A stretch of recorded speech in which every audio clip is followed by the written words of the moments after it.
Hello, and welcome to Inspirational Focus. I'm Dr. Craig Klein, a deacon in the Episcopal Church. Today I have as my special guest the Reverend A.J. Stack. I'd like to welcome him to the program. Thank you. He is the priest in charge at St. Peter's Parish in Gallipolis, Ohio. And we're going to talk about nothing less than how the church remains relevant, and particularly a smaller parish remains relevant in the modern age. So with that, I'd like to say welcome. Thank you. Thank you for having me. Sure. So before we get into those details, let's let people hear a little bit about yourself. Sure. Have you always been a priest? I have not. I, in a previous life, was a social worker. I grew up in this region. I grew up in Athens County, and I'm a native of that area. Studied social work at Ohio University and practiced as a social worker for quite a while, and then felt a call to ministry, which kind of for me seems like a honing of call. I see social work and ordained ministry as very similar. Sure. So went to seminary in Columbus, Ohio at Bexley Hall Episcopal Seminary, and was ordained in 2015. Okay. And sort of the Casablanca questions of all the parishes or churches, Episcopal churches in the world, why Gallipolis? Being a native of this area, I've had a passion for the people and culture of Appalachia for a huge part of my professional life, and it made sense for my family as well. We have ties to the Athens County area and Vinton and Meigs County, and when the opportunity presented itself for me to practice my ministry in the context that I know and love, I jumped on it. Very good. Well, I think it's probably no secret in the world that small parishes share a number of common concerns, perhaps I should say challenges. And it could probably be a long list, but I think it can come down to maybe three basic things. Sure. Finances, or lack thereof. Feel free to disagree. Sure. The absence of children in the families. And finally, lack of resources. Sure. So let's take them one by one for a couple of minutes. Sure. And then we'll contextualize it into how does this have an impact on remaining relevant. Sure. Okay. So finances. Most small churches, small parishes are not overly gifted with money. Sure. And so other than the obvious challenges that presents, what might be an example of a hidden challenge that arises from simple lack of funding? Sure. Well, just to contextualize it a little bit more, one of the things that I've learned over the last couple of years through some other work that I do is that the cost of being church has grown exponentially since the 20s or 30s. It used to only take the equivalent of a few families' household incomes to support basically all the work of an entire church. And now you would need about 125 families donating a significant portion, not their whole income, but a significant portion to be able to do that same work, just because of cost of living has increased and all the things that are associated with that. So just the dynamics of our society and our economy have shifted over the last 100 years, and the model of doing and being the church has not necessarily shifted as at the same pace. So one of the major challenges, I think, for especially rural parishes are that there is not, especially in our region, there's not the same industry that there was 2 generations ago. So the general level of money has out and about has significantly decreased. Right. So there's just not the deep pockets that there used to be. Okay. So do people tithe anymore? Yes. Yes. I think Tithing is, for the uninitiated, tithing is a pledge of 10% of your income. yeah. I suppose in perpetuity to the church where you attend. I would guess that is the exception here rather than the rule. Yeah, and I think that at least for most mainline denominations, that's a growing trend. Is that along with the church having less money, or it costing more for the church to even exist, that carries over to everyone. Okay. So families are running tighter and tighter and tighter budgets, and giving 10% to one particular organization, even if it is the one that of any kind, it just becomes untenable. Okay. So the second one we talked about, second issue, if you will, absence of children and families. Why is that of significance? Well, I think it's of significance because we don't live forever. So as an institution, you know, to think about it just in purely secular terms, an institution that doesn't replenish its ranks begins to suffer after a period of time. Yes, it does. I think that some of the causes of that are not necessarily related just to rural churches, but just our society in general, is that people, along with having fewer resources, they have less time. So we all know, you know, of children who have soccer games on Sundays, and the parents know the benefits of physical activity and having them involved in social activities, and we are formal institutions of religion are now competing for time on Sundays when they weren't. Okay. And the third item that I mentioned was lack of resources. So I suppose lack of resources would be more wide-ranging than might first be the perception. If you have fewer people, then you have fewer skill sets from which to draw in order to do perhaps nothing more than just maintain what you have. Sure. Yeah. There's no one who knows how to do something. Right. Even if the something is really simple.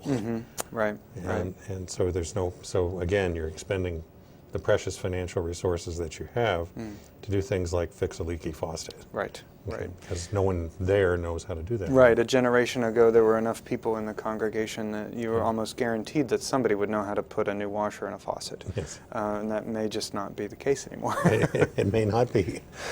It likely isn't in some cases. So those are the challenges, a small set of defined challenges that perhaps not just for St. Peter's, but for a lot of parishes. I think so, yeah. In general. But let's talk about St. Peter's for a second. Sure. We have some slides. Could we have an exterior shot of St. Peter's? There we go.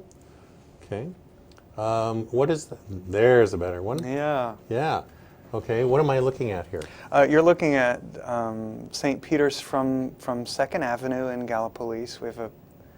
We've been gifted by generations past with a gorgeous building that has been well maintained and lovingly cared for. Yeah. And so I see the bright red door. Yeah. Tell me about the red door and its significance in the Episcopal Church. So if you happen upon an Episcopal church pretty much anywhere in the United States, it's very likely to have a red door. I know a couple who don't have red doors, but it's not very common. I've heard they exist, but I've never seen them.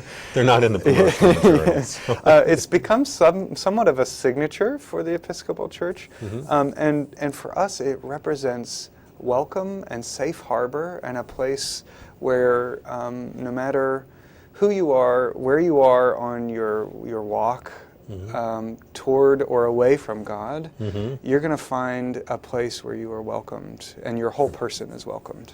That's wonderful. Yeah. That's terrific. So St. Peter's has been around, according to this, Yes, so our parish was established in 1841. The parish met for several years in a couple different locations. The current building was built in 1858.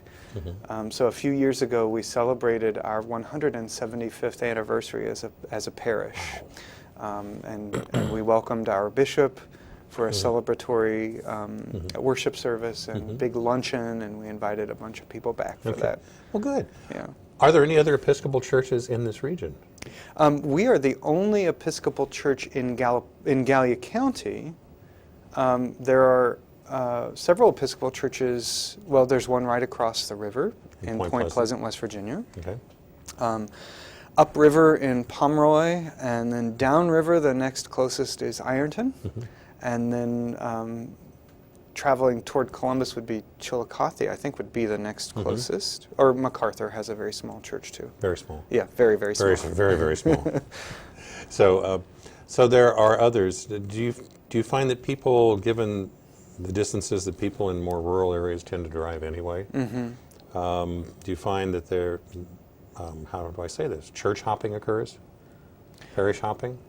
Between Episcopal churches? Yes. Not typically. Okay. Because we are not a large denomination, and historically we've been kind of tied to major cities, especially in the eastern part of the United States. We've been tied to major cities for since colonization. Since we're so spread out, people don't typically hop around that much now. So they tend to find one, and if it's agreeable, they stay. Yeah, which kind of ties with our history with the Anglican Church, with the Church of England, where a church was a parish and kind of in charge of a ward around the church itself. So we kind of consider Gallia County our pasture. Okay. So how does a small parish, I mean, well, how many families do you have? Our average Sunday attendance, which is a metric we use in the Episcopal Church, is around 30. We have around probably 15 families represented, 15 to 20 families. I don't have the numbers exactly, but... So you have this wonderful, albeit large facility with 15 families in it. I can already see what some issues may be. Yeah. And let's talk about those for a second. Sure. So you clearly, it's the only one of its kind in Gallia County. And you're not necessarily working with churches as close as across the river. Sure, right. In Point Pleasant, for example, or upriver in Pomeroy, or wherever it may be. So what kind of challenges, or what is a significant challenge that arises from a model like this? How do you connect with people and culture? Yeah. So I think one of the most significant challenges is that over the course of the last few generations, we have, in our culture, right, in not only in this region, I think, but throughout the United States, our culture has shifted, and things that the church used to be responsible for, things like feeding the hungry, clothing them, providing housing, sheltering orphans, all those, caring for unwed mother, all the things those things are now done by typically government organizations or non. These are the things that are the purview of government now. Sure. So the church itself, I think, struggles in this new reality. To figure out what it's supposed to be doing. And that would be a good time to remind people what we're doing. Right. You're watching Inspirational Focus. I'm your host, Craig Klein, a deacon in the Episcopal Church, and with me is Reverend A.J. Stack, who is a priest in the Episcopal Church, I am, who serves St. Peter's and Gallipolis. And we're talking about how churches, and particularly smaller ones, or dare I say rural, stay relevant. Yeah. And Well, to that point, what, yes. what I was going to Yeah. say, and I'm just a little wordy, sorry. Most priests are a little wordy, but the key, I think, for us has been to intentionally seek out and develop very personal relationships as individuals with people inside the parish and outside the parish. Sure.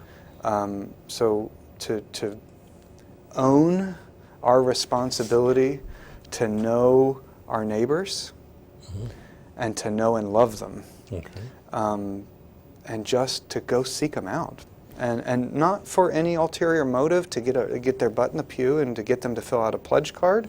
No, to know them as human beings who God loves. Period.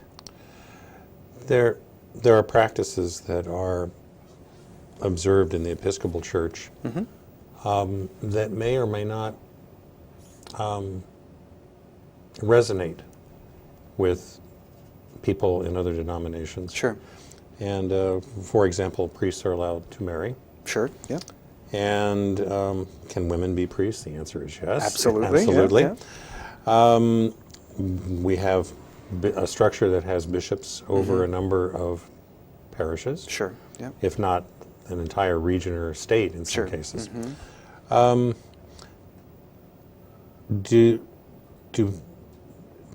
you look for congruence with that? Do you look for some sort of agreement, or do people understand that's what it is, or does it really matter at all? These things. The people who are Coming. kind of coming? Yes. Doesn't really matter. No, to I you? think one of the hallmarks of the Episcopal Church is looking for what we term the via media, the middle way, an ability to not need to agree to be together. And that our call is not necessarily to all think alike. In fact, it's probably the opposite of that. Our call is simply to love each other and to love the world. Okay. While I'm in this mode here, Sure. one additional question. How are priests selected? Oh, Is there room for ample input through the process? are you talking about for ordination or for No, how to serve in a parish? serve in a parish? Oh, serve in a parish. Do they well, advertise? Yes, they do actually. It's actually like an open job market. Okay. We have something that would be akin to Monster.com for the Episcopal Church, where we have to create a Small profile. country parish seeks inspired and energetic priest. Okay, Exactly. okay, there we go. And depending on the size of the church, so some churches are small enough that without support from the larger structure, they can't necessarily call a priest to them, to their area alone, and so the diocesan structure will work with them to narrow the field to candidates, and then it's usually a kind of negotiation. Yeah. Okay, so good. So, if you like it, if you like your parish as a priest and they like you, is it a lifetime possibility? Does that happen anymore? Yeah, it does sometimes, yeah. In this new reality of financial struggle for a lot of smaller churches, there used to be just pretty much rectors, which would be priests who are called to serve a church and they receive automatic tenure. And that's just the reality. You would come and they would call you and you'd sign an agreement and you were there until you chose to leave, until the priest chose to leave or somebody, the bishop removed you, I guess. Yes. In the new reality where churches' financial future is not always guaranteed, I am a priest in charge, right? So I've been called to St. Peter's and I sign letters of agreement for specific periods of time. And then those things are renegotiated after those periods of time. Do you think that empowering the voice of the parishioners in the process contributes to remaining relevant? I do, Okay. yeah. I think in the old mode of the Episcopal Church operating anyway, of kind of Father knows best, which is, thank God, outdated, because now it would have to be father and mother know best. But I think it lent itself to parishioners just kind of expecting that things would happen, and that their only obligation as a member of the church was to show up, throw some money in the plate, and compliment the priest on his sermon on the way out the door, or complain about it on the way out the door, that it was 10 minutes instead of 9. But so I think the empowerment of the lay people has gone a long way toward helping us reclaim some of our relevancy in the community. Well, in fact, St. Peter's does do one of the things that you mentioned that churches used to do. It does feed people once in a while. It does. And I think we even have a slide that shows this. You call it loaves and fishes? Yeah. Let's see if we can. There it is. Yeah. Okay. Our loaves and fishes our loaves and fishes meal was begun over 2 decades ago by a couple parishioners who felt a need in the community to address some of the hunger that they saw in the community, and they just took it up and ran with it. Speaking of empowered These parishioners. being the parishioners?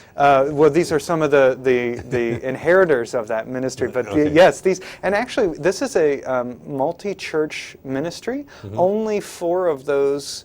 There are 2 people there who are not members of our church and belong to other churches in the community. But the effort and what it symbolizes is significant enough for them to come over. Absolutely, absolutely. Okay. And so it's a partnership with, I think, 4 different churches. Let's hold on this one for a second. Sure, yeah. So loaves and fishes does not mean bread and fish sticks? No, it does not. No, okay. we do a monthly. The layperson who coordinates this ministry plans about a quarter out, so 2 or 3 months in advance, and she then goes and approaches all the different churches who volunteer, and they solicit donations, and we have a rotating menu, and we try new things every now and then. Last year we had someone who is, I hate to use this term, but unchurched, he doesn't attend a church anywhere, decide to bring his gigantic smoker to the parking lot, and we grilled like 300 hamburgers. Okay. And had, fresh grilled hamburgers for dinner. Were you able to get rid of all of them, so to speak? Yeah, heck yes, we were. So you would also take meals to people, wouldn't you? Yes, we are right next to an apartment building that used to be the Holzer Hospital, and it's filled with, but it has many residents who are homebound. And so for at least a decade of this 20-year ministry, we have been packing up meals and taking them to the Holzer apartments and visiting with people, and which are right across the parking lot. Right across the parking lot. Right across the parking lot. And it's a wonderful way to just, as I said before, just know and love people. Speaking of knowing and loving, let's look at some of the interior shots of St. Peter's. Sure. And okay, so we're looking at an altar here. Sure. This is our main worship space. This is kind of when we're not in worship. Okay, so this is what it looks like when no one's there. Right. Okay, and I'm guessing the pipes are clearly an organ. This is from the front looking back. Right. So that window, that beautiful stained glass window there, is affectionately called the penny window. It was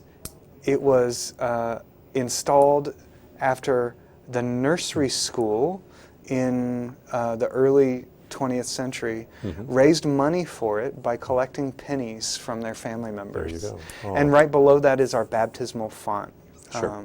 where we baptize and bring people into the fold. Is the church open at any times other than worship time? I'm there 2 or 3 days a week during the week, and there you are. there I am, sans beard, but. And so, yes, in fact, we actually, our building is used 7 days a week And the primary use of that space is that we host multiple 12-step meetings a day. Really? Yeah. Okay. So we host... In case you're unfamiliar, 12-step, an example would be AA. Alcoholics Anonymous, Narcotics Anonymous, Anonymous are the those sorts two that meet there currently. Okay. And we are, unless there have been new ones established, we're the only location for 12-step meetings in the county. Really? Yeah. Okay.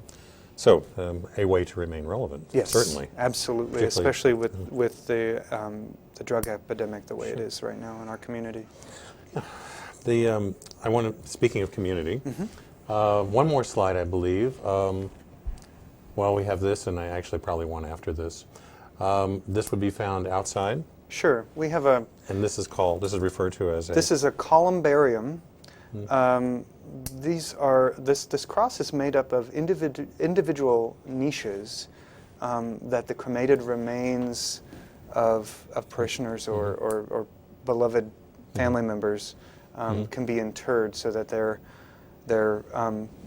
rest of their eternity can be held at the church. Okay, so they can remain there. Yeah. And oh my, and that's a space that anybody can visit, of course. Absolutely, it's open to the public. And one last slide, I believe, interior. There we go. Who would the elderly woman be? That is Mrs. Bobby Holzer. Okay. Bobby is a very long-time parishioner of St. Peter's, a lifelong Episcopalian, and just an amazing community member who most people in Gallia County know. Yes, they do. And Holzer, for those who do not live in this part of the world, is the local healthcare system. Yes, and founded by her husband? Father-in-law. Father-in-law. Yeah. Okay, there we go. All right. I think we're going to have to leave it here. Absolutely. Okay. So we've talked about a number of things that help a small parish remain relevant. We've talked about that small parish. Sure. We've learned something about the Episcopal Church and the things that it does and some of its structure and its polity. Yeah. Not too bad for 30 minutes. No. Okay. AJ Stack, priest in charge, St. Peter's Gallipolis, thank you very much for being with us. Thank you very much for having me. You betcha. It was a joy. Yeah. And for Inspirational Focus, I'm your host, Dr. Craig Klein. Thank you. Take care.